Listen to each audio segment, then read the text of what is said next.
আচ্ছা, তোমার বয়স হয়ে গেছে আর খাওয়ার টাইমে এত সবসময় আগে খাওয়া, সবসময় পদ্মা নদীর বড় বড় ইলিশ মাছের মাথা খেতে পারো, খাসির মাংস খেতে পারো, সকালে কোনো দুধের চা খেতে পারো, আর কাজের বেলায় তোমার বয়স হয়ে গেছে যত সব নাকামি।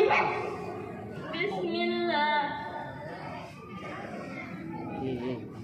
আলহামদুলিল্লাহিল্লাযী সাকানা আযবান ফুরাদান বিরহমাতিহি ওয়া লাম ইয়াজআলহু মিলহান জানাদান বিযুনুবিনা।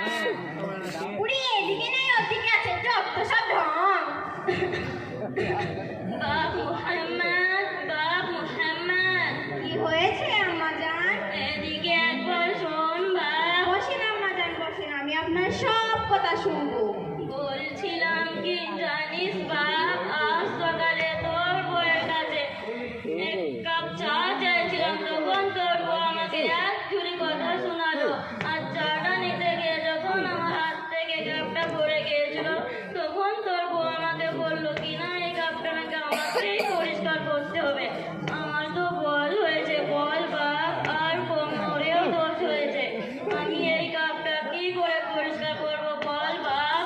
আচ্ছা আম্মাজান, আপনার বৌমা ছেলে মানুষ কি বলতে গিয়ে কি বলে ফেলেছে, ওসব কথা আপনি আবার মাইতে নিন না।